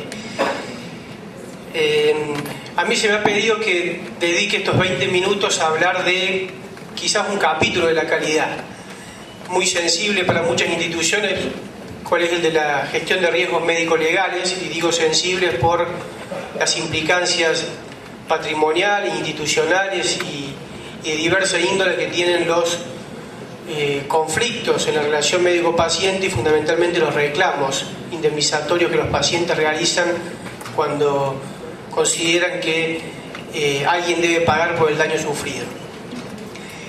El tiempo es muy escaso, con lo cual, con las disculpas del caso, voy a denunciar algunos títulos nomás, porque es bastante dificultoso hacer un desarrollo más profundo, pero al menos sirva para dejar algunas reflexiones. La primera de ellas es que ha habido un cambio profundo en estos últimos años, sobre todo en las grandes ciudades, pero también que se va traspolando a localidades más pequeñas en lo que refiere a la relación médico-paciente. Esa relación médico-paciente que concebíamos hasta hace algún tiempo, en donde había una supremacía del médico respecto del paciente, que el médico era alguien más que quien se confiaba en el cuidado de su salud, que el médico podía dedicar poco tiempo a confeccionar una historia clínica y mucho más tiempo a escuchar al paciente y hacer una adecuada exploración diagnóstica, indicar un tratamiento, o modificar el tratamiento si fuera necesario. En definitiva, digamos, la relación médico-paciente, en donde primaba más, digamos, el vínculo y la personalización de la relación del paciente con el médico, digamos, está de alguna manera dando paso a un fenómeno distinto, cual es que en la atención de un enfermo interviene una multiplicidad de agentes que tienen niveles de responsabilidad muy distintos, que tienen incidencia respecto a la atención médica muy diferente, y que todos de alguna forma u otra se ven involucrados cuando hay un reclamo. Pero en cualquier caso, que de la atención de un enfermo participen multiplicidad de médicos, enfermeros, uno o varios sanatorios, porque muchas veces es un paciente que ha sido derivado a otra institución médica, el financiador o la empresa de medicina prepaga, supone, y es quizás una de las primeras sugerencias que me permito dar, la necesidad de diseñar procedimientos que permitan atender el reclamo en forma homogénea, fijando una estrategia defensiva común, pero fundamentalmente fijar procedimientos que permitan que haya una buena interacción de los profesionales de la salud, de los demás facultativos que intervienen en la atención del enfermo con la institución médica en el cuidado de la salud. Esto hace, y un poco la realidad que tenemos estos días, es que el paciente demanda el cuidado de su salud a la institución, la referencia es más el sanatorio o la clínica que el profesional. el paciente recurre a la institución y es la institución la que le asigna los recursos humanos para su atención médica, pero en cualquier caso quien cada vez está más expuesto es la institución sanatorial, además de, por supuesto, el profesional o los profesionales que intervienen en su atención, pero muchas veces el enfermo no sabe quiénes lo atendieron, sí sabe dónde se atendió. La relación médico-paciente muchas veces es más despersonalizada de lo que era hasta tiempo atrás. Los tiempos de atención se han reducido enormemente por circunstancias de diversa índole que exceden un poco esta charla. Para el sistema judicial, y lo vemos cada vez más frecuentemente en algunos pronunciamientos judiciales, el paciente es un usuario de servicio de salud. Esto se traduce en que los factores de atribución de responsabilidad y los criterios de imputación son distintos. La ciencia avanza y esto hace que se resuelvan muchas patologías que antes no se resolvían, pero también es cierto que el desarrollo científico genera nuevos eventos adversos que hay que reportarlos y tratarlos adecuadamente. Hay más medicina defensiva que antes. Se ha acrecentado el fenómeno de la variabilidad en la práctica clínica, lo cual tiene implicancias en la gestión de riesgos médico-legales. Los medios de comunicación divulgan cada vez con mayor frecuencia los actos médicos y especialmente los reclamos por responsabilidad profesional médica. Ayer veía en el diario El Tribuno de aquí una noticia en tapa con una importante cobertura en el interior del diario. Tenemos pacientes y médicos mediáticos. Esto también de alguna manera muchas veces distorsiona, digamos, la valoración del acto médico y genera situaciones predisponentes a un reclamo. En muchas historias clínicas vemos que el médico expresamente acusa o cuestiona la labor desempeñada por el profesional que le precedió en la atención médica, cuando generalmente no hay necesidad de que ello ocurra de esa forma. El paciente, y este quizás es el dato más importante, está mucho más informado que antes, y yo digo que también a veces mucho más desinformado. Y más desinformado en algunos casos porque la información que hay en internet, a donde el paciente recurre apenas termina la consulta para ver las características del diagnóstico que se le dio, en qué consiste el tratamiento que se le indicó, si puede resultar provechoso o no, cuáles son las ventajas y los efectos que el mismo puede tener, muchas veces no es información basada en la evidencia científica. Pero en cualquier caso lo que tenemos es un paciente mucho más crítico que antes, un paciente que tiene mayores expectativas respecto al resultado de la atención médica y por tanto un paciente que está mucho más dispuesto y es más propenso a reclamar cuando recibe un daño en su salud que considere que es consecuencia de un error médico. Por eso es que muchas veces se muestra el resultado, pero poco se habla, por ejemplo en noticias de ayer del diario, que no conozco el caso, pero poco se habla de las causas de ese resultado. Sabemos todos que la enfermedad tiene sus propios riesgos, que el tratamiento tiene sus propios riesgos y que muchas veces el resultado disvalioso se explica a partir de la evolución de la propia, digamos, de la patología de base del paciente o de las circunstancias que rodean el acto médico, que muchas veces producen un resultado no deseado, pero que están emparentadas directamente con el hecho de que la medicina no es una ciencia exacta, que tiene riesgos asociados a cada tipo de tratamiento, que los pacientes son todos distintos y bueno, muchas veces eso es lo que explica el resultado y muchas veces eso es lo que explica que el error sea excusable y por tanto no genera responsabilidad. En otros casos, desde ya que no. Los registros de atención médica siguen siendo defectuosos. Recién el doctor Piguari, que me precedió en la palabra, dio de alguna manera un checklist de cosas que tienen que realizar en un proceso de acreditación y bienvenido sea esos tipos de procesos en todas las instituciones, porque entre las vías de repago de ese proceso de acreditación seguramente va a estar también una reducción en los costos judiciales y generales vinculados a la litigiosidad en la actividad médico-asistencial. Y en ese aspecto hay tres pilares fundamentales que yo siempre sostengo, ¿no? La gestión del riesgo médico-legal pasa por una buena relación médico-paciente, pasa por confeccionar una buena historia clínica y pasa por cumplir con el deber de información respecto del paciente. Si trabajamos en la relación médico-paciente, y ese es un trabajo de todo el equipo de salud, si trabajamos en tener historias clínicas que permitan justificar y acreditar los alcances de las distintas decisiones médicas tomadas durante el curso de atención a un paciente, y con ello poder explicar que la complicación que sufrió o el desenlace que sufrió el paciente está relacionado con lo que médicamente podía suceder y no con el error del médico. Y si hemos explicado antes de cualquier procedimiento invasivo al paciente cuál es el diagnóstico, cuál es el tratamiento sugerido, cuáles son las alternativas terapéuticas si las hubieren, cuáles son los riesgos y eventuales complicaciones de ese tratamiento, cuáles son las pautas de alarmas y controles postoperatorios que debe tener, cuáles son los riesgos a los que se somete el paciente si no acepta el tratamiento, por mencionar los principales aspectos que tienen que ver con el deber de información, habremos avanzado bastante en la gestión del riesgo médico-legal. Este es un poco el diagnóstico que tenemos ya de hace algún tiempo, y digamos lo que desde la entidad en la que yo gerencio, que es la Mutual Argentina Salud y Responsabilidad Profesional, proponemos hacer es desarrollar programas de gestión de riesgos dentro de las instituciones, haciendo macrogestiones y atendiendo las variables que toda institución debe tener en cuenta en un programa de gestión de riesgo, y haciendo microgestiones, es decir, contemplando aquellos riesgos o factores de riesgo específicos que tienen las instituciones, que no son todas iguales, especialmente determinados servicios dentro de la institución. De lo que se trata es de anticiparse al reclamo, de lo que se trata es de atender en forma inmediata un evento adverso, es decir, que los eventos adversos se reporten y en forma interdisciplinaria sean atendidos de manera inmediata, trabajando en la historia clínica, trabajando en la relación médico-paciente, no solamente verificando que la terapéutica que se esté aplicando sea la adecuada, sino también verificando que se le explique al paciente o a sus familiares por qué pasa lo que pasa y qué es lo que se está haciendo para revertir esta situación.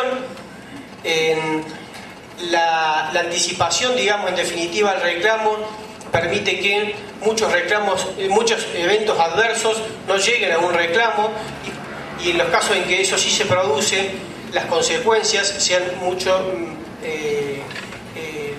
más favorables de alguna manera para la institución de salud. Pero en cualquier caso, la gestión de riesgo también redunda en beneficio del propio paciente, porque mejora la calidad de la atención médica, y vamos a contar con pacientes que efectivamente van a haber recibido información acerca de lo que se les propone realizar como tratamiento y acerca de por qué les pasó lo que les pasó durante el curso del tratamiento. Bueno, esto es un poco algunas de las medidas generales, digamos, que incluyen todo el programa de gestión de riesgo, a las cuales me refería recién de alguna manera. Preservar la relación médico-paciente, adecuada registración, informar al paciente sobre estos aspectos que mencionaba recién, asumir una actitud proactiva, capacitar a enfermeros. La enfermería es un recurso humano no solamente muy importante, sino que también hay que tener en claro que las instituciones de salud responden por los errores de enfermería, y la actuación del equipo de enfermería no puede estar disociada de la actuación del equipo médico. Tenemos historias clínicas donde los registros médicos no coinciden con los registros de enfermería, y verdaderamente explicar eso en un expediente judicial es harto dificultoso, por dar algún ejemplo, ¿no? Aprender del caso, siempre de todo error se puede aprender, o aun cuando no haya habido error, de todo evento adverso se puede aprender, dictando y cumpliendo medidas correctivas específicas y generales de las dos naturalezas, digamos. Es un fenómeno recurrente de que en algunas instituciones de salud los errores siempre pasan, o generalmente pasan por el mismo servicio o por el mismo profesional, por la reticencia a tener un protocolo quirúrgico adecuado, a participar de la confección de la historia clínica, a no cumplir determinados procedimientos en materia de información al paciente. Entonces, como los errores generalmente se repiten, de lo que se trata es de trabajar fuertemente en las medidas correctivas que se impartan en ese sentido para minimizar los riesgos. Nosotros desde la entidad hemos desarrollado algunos instrumentos y pretendemos seguir perfeccionándolos.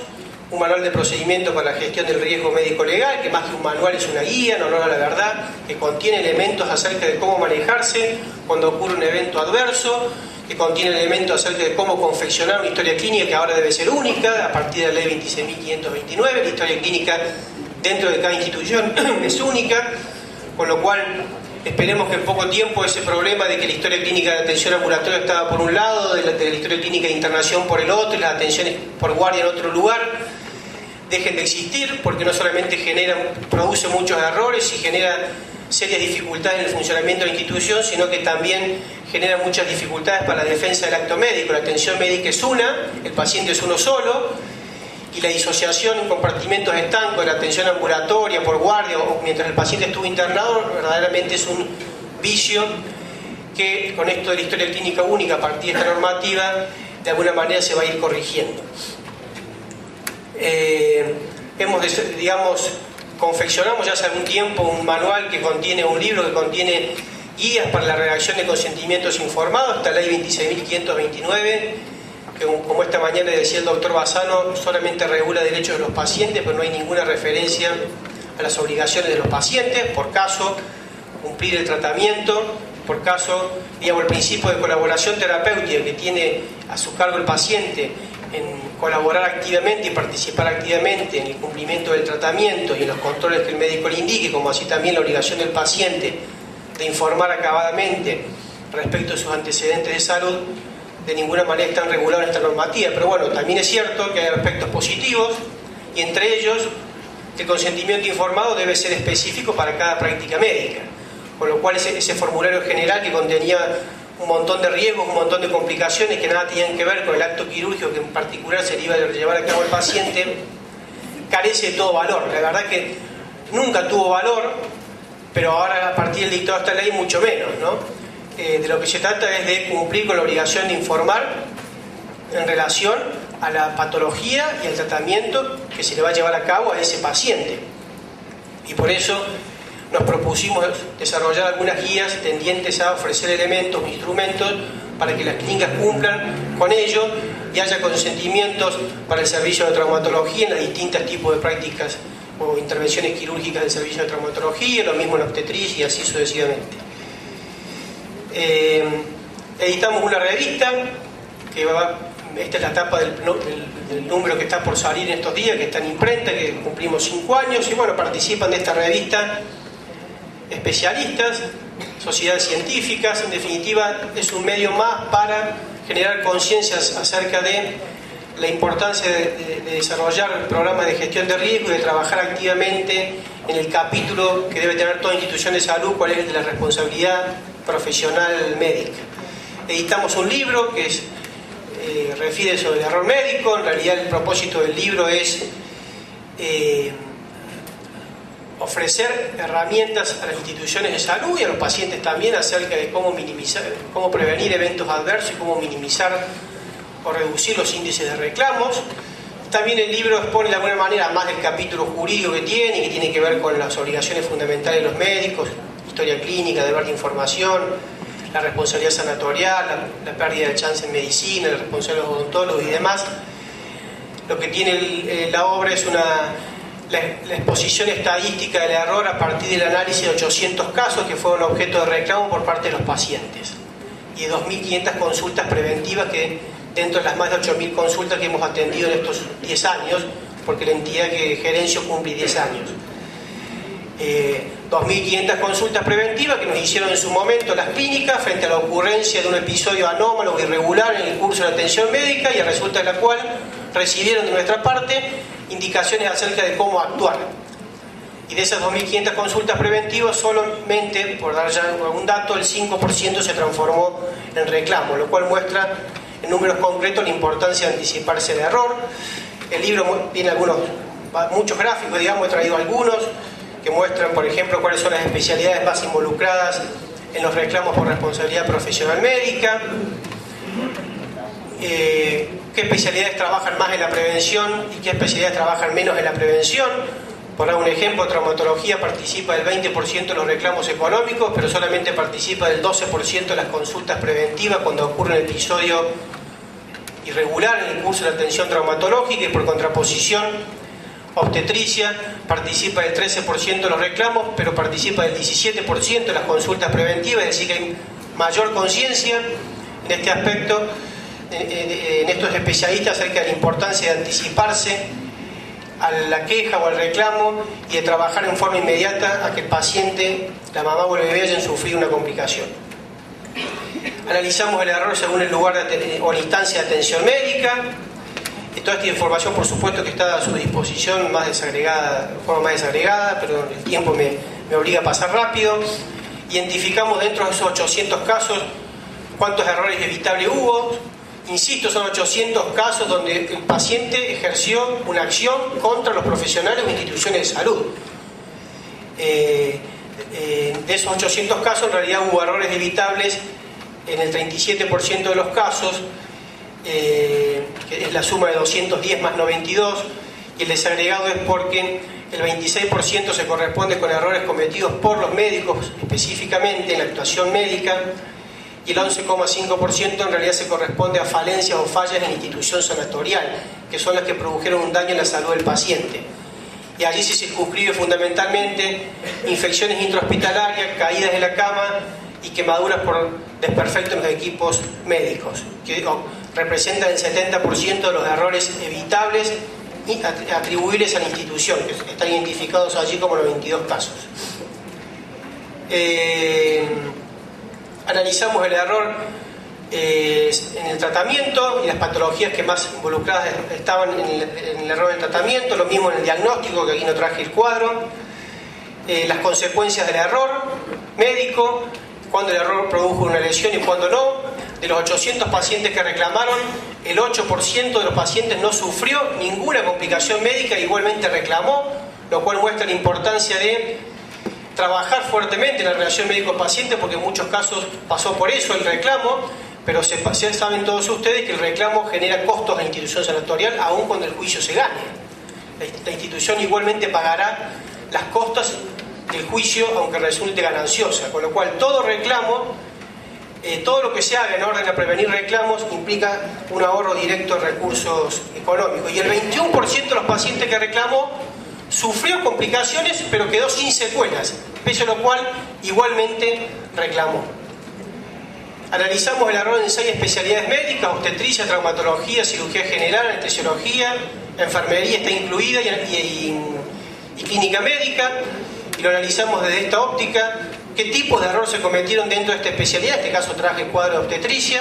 Los tipos de errores dentro de cada especialidad, para hacer un desagregado un poco más minucioso y no solamente hablar de la especialidad. Las consecuencias o las complicaciones, mejor dicho, que sufrieron los pacientes durante el curso de atención obstétrica en este caso, y las secuelas que produjo el error en los pacientes. En el caso de obstetricia, en el 12% de los casos no hubo secuelas, en el 31% de los casos se produjo un óbito fetal.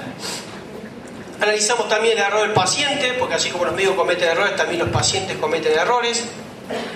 Es un título un poco fuerte, pero es así. El 70% de los casos está representado por incumplimiento de las indicaciones médicas o abandono del tratamiento, y de lo que se trata es de registrar adecuadamente en la historia clínica el abandono del tratamiento o el incumplimiento de las indicaciones médicas, porque si no después resulta imposible probarlo en juicio. Y de los 800 pacientes que reclamaron, el 5% de esos pacientes, no es un número menor, en realidad fue el propio paciente el que cometió un error y no el profesional.